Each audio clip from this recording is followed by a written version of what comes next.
Yeah, so the very first episode of Bleach after 10 years of waiting. Literally, guys, a whole decade. Now, I'm just going to be honest here.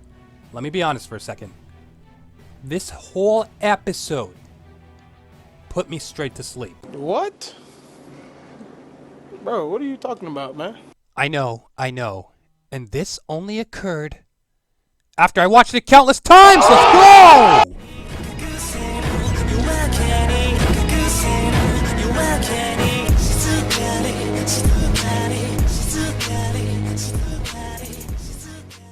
Okay, so in all seriousness, this episode truly went above and beyond.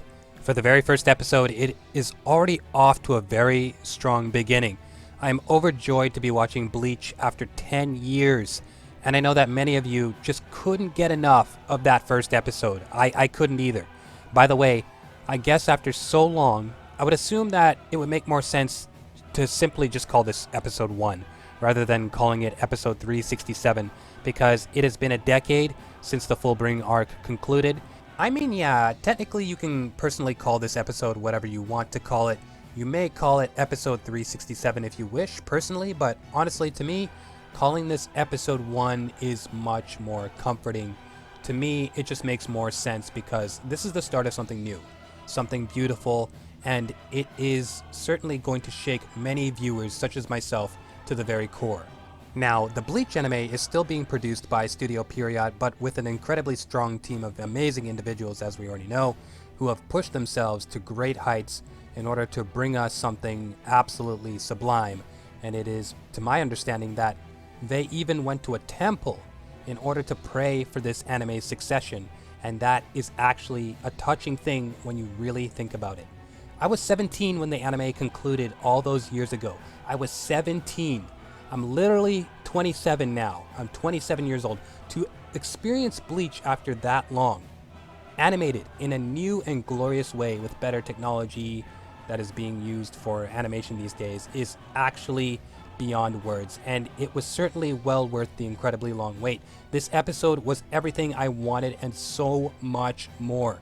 From the voice actors to the music, and especially the animation, which again, I cannot believe this is Period.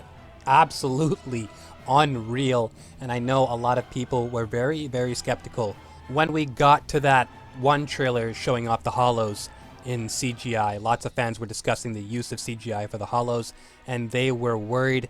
I have seen a lot of people talk pertaining to that CGI, and most of it is absolutely positive. And to be honest, it is a huge game changer. It is huge to see people that don't even like CGI fully admit that this, like it being used on the hollows, the CGI, it actually makes them much scarier, and it really brings out a new feeling. And as a viewer, when you compare the old stuff to the new stuff, I very much have to agree. Compared to the old days of Bleach, seeing the hollows like this gives me a very intense feeling inside, like you can really feel the pressure when a hollow is fully cladded in CGI. It just makes the danger of these things feel much more real than ever. To see all of these characters return with their iconic voices from the days of old, we've entered a fascinating realm full of new possibilities. With Kubo working alongside the production team, he will breathe life into all sorts of new possibilities, things that will add even more to the story versus the manga, and that is something special. If you've read the manga, you know what to expect when it comes to core elements of the story, but at the same time, things will also be different to a certain extent. You know, while I was watching this first episode, it was genuinely mind-blowing to think about the fact that something like this is on Disney+. Censorship was a huge concern for a lot of people in the beginning once they heard that this was streaming on Disney+. The very second that people heard that this was going to be streaming on there, they all lost their minds. They were saying, "Oh no, we're doomed! Bleach is doomed! Oh my god!" But that whole thing was cleared up a long time ago, confirmed by Kubo himself, that there would be no censorship of any kind. Blood gushing literally everywhere. To see all of this happening is truly surreal. it's like a dream, because we watched the old Bleach anime with so many limitations placed on it, and to see all of this blood pouring all over the place, I'm still trying to really let that sink in, that this is really on Disney Plus of all things. But then, of course, you think back to, say, Summertime Rendering, which I have not watched yet, but I am planning to watch soon. And I know that is only exclusive to Japan at this time. Hopefully they transfer over, they expand and share that with other people. But while they do have the rights to the Bleach anime, they may only stream it. They cannot do anything to change this, and that is very, very pleasing to see the story arc come to life with this new, highly detailed animation. Is a beautiful thing that has really captured me and pulled me in much further.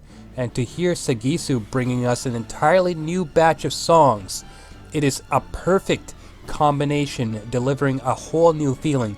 A new and frightening chapter is beginning, and this feels like a really nice, fresh start. Again, I literally couldn't stop watching this episode again and again and again and again and again and again, because there was no episode 2, and I was literally I just didn't know what else to do. So many people were doing the same thing. I mean, come on now. The impact that episode 1 made. I felt like I was under a giant spell of some sort. The pacing was really good. The direction, Tomohisa Taguchi is a GOAT. He truly is. Taguchi is our new anime director. Our old one was Noriyuki Abe back in the day, also a GOAT. And Taguchi, as we know, has worked on many things in the past. One of his works that I have seen quite a while back was Akudama Drive. So when I learned that he was jumping on Bleach as the director, I was overjoyed. I knew that we were in extremely good hands, and this episode went just crazy. It just went crazy. I never even had any doubts. I had a good feeling that this episode was going to have explosive results. It truly delivered in every single way. I love our new characters, Ryunosuke and Shino. The perfect voice actors have been assigned to them. Daiki Yamashita, who voices Midoriya from My Hero Academia, as Ryunosuke here in Bleach. And then, of course, you have Shino. If you noticed her last name on the screen there, looking very familiar. She is related to Ikkaku. She is voiced by Asami Seto, who is known for many roles, one of the most notable roles being our beloved Nobara from Jujutsu Kaisen. These voices are just beautiful, and they fit the characters so well. And as we know, there will be some well-known voice actors later on down the line coming in, and we know that they are returning from their work on Bleach Brave Souls and moving over into the anime. So a lot of people are going to be returning, technically, when you think about it. It's going to be very interesting to hear them through the anime, and it's just a wonderful thing, because Bleach Brave Souls set the stage for a lot of these voice actors that we will all soon hear later on.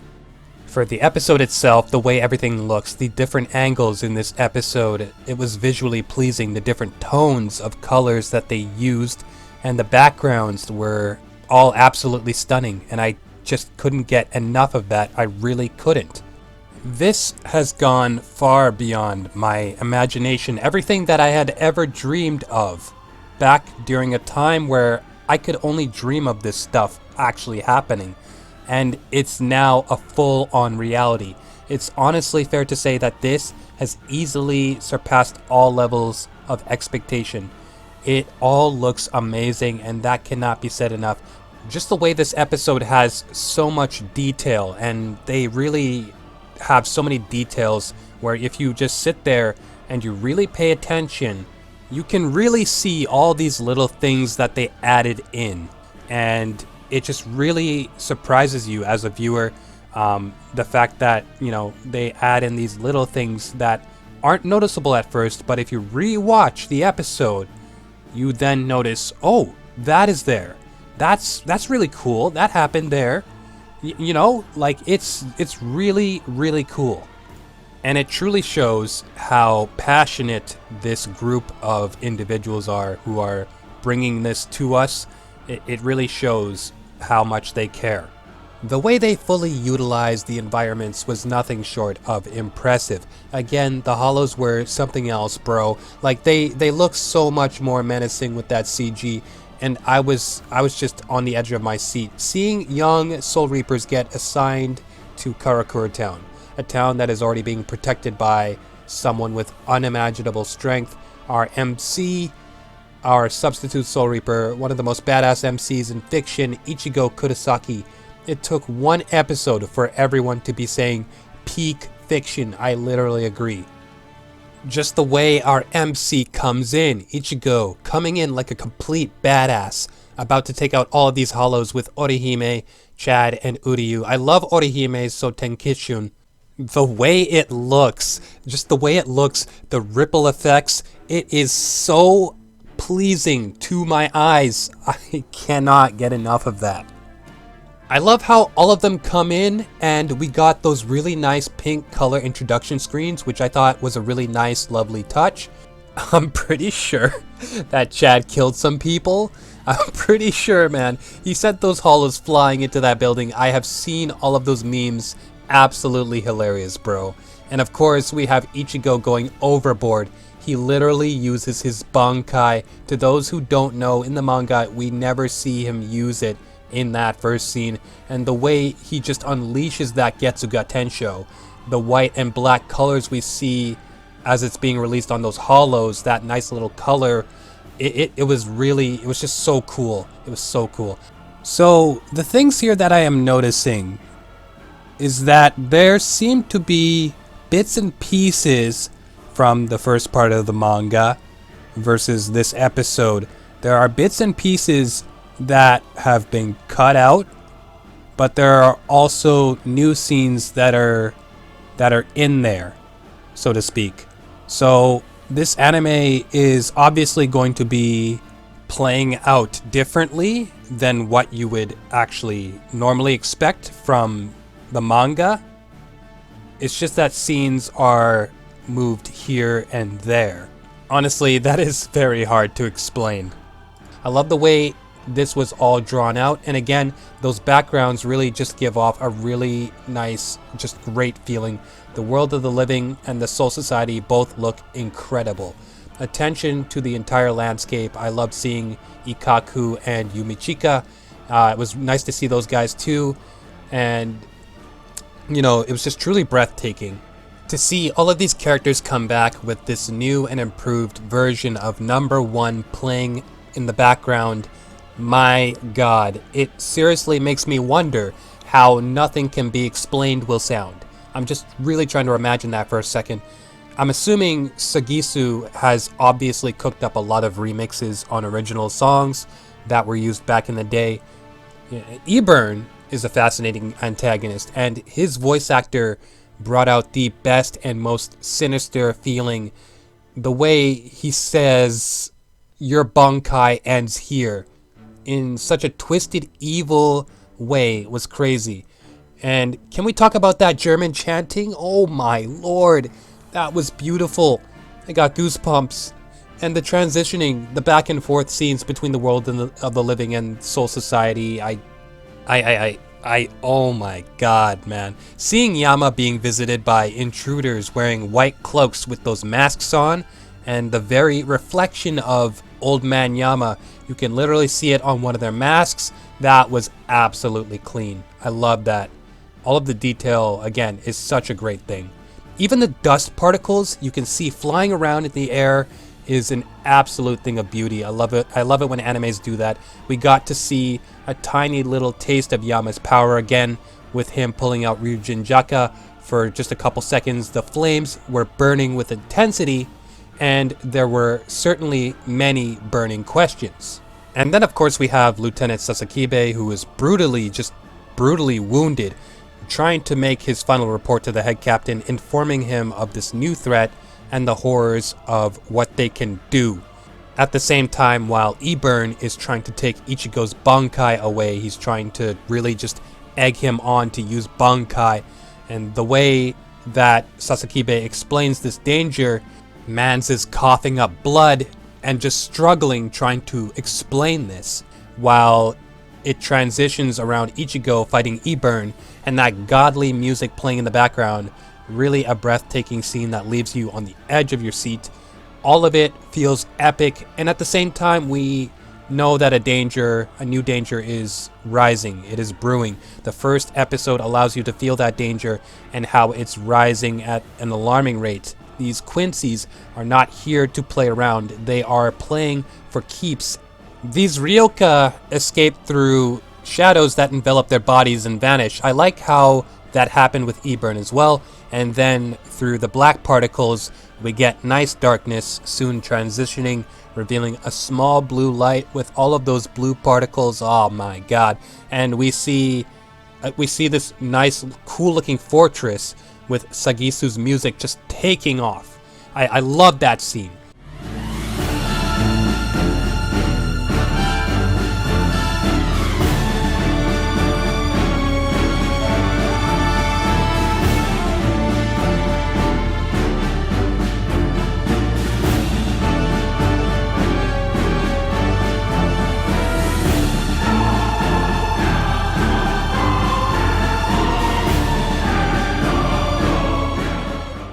And at the end of it all, Yuha, our insanely dangerous antagonist, is fully revealed, so incredibly intimidating, just sitting there and blowing someone's arm off like it is absolutely no big deal. That is enough to instill an unfathomable amount of fear into the people who serve you. That just made me feel like, oh my god, I'm glad I'm not there, bro. That could have been me. To those who have not read the manga, let me just say that this man you are seeing is insanely strong. Like, he is absolutely broken, and that is all I'm going to say. Truly a spectacular episode that blows everyone's minds, and this is just the start. This is just the tip of the tip of the iceberg. Like, what lies down the road is just, it's gonna be insane. It's gonna be mind-blowing. Literally literally mind-blowing. And at the end of the day, I am glad, I am so happy to see that Kubo is given freedom to do as he wishes, and we're gonna see a lot of extra scenes added here and there. And, you know, this happened with episode 1. And it's bound to happen probably with every episode. Who knows? There's going to be a lot of new things added in. And that's a huge win for Bleach fans. I really enjoyed this first episode. From the bottom of my heart, I truly mean that. I really enjoyed this episode. It is a wonderful feeling to see something come back after 10 years like this is absolutely phenomenal. And this is Bleach's triumphant comeback, and it was truly successful. And I'm really thankful that we are here. We get to watch this together. We get to talk about it together. It's amazing. It really is. I'm so glad. I am so glad to see Bleach back. I am so glad that we made it. If you did truly enjoy this video, like the video, subscribe to the channel if you're new, and please let me know all of your thoughts in the comments below, and there are additional links in the description for you to check out. But that is all for this video. I want to thank you all so much for watching this first review of Bleach, the 1000-Year Blood War, the Blood Warfare, Episode 1. And I have to say, reviews will not be this long, usually, because I am very busy. But again, thank you all so much for being here. I am so glad to be here. I am Platinum Equinox, and I am signing out. And again, if you want more from me, please check out the links in the description. And I will see you all in the next Bleach video.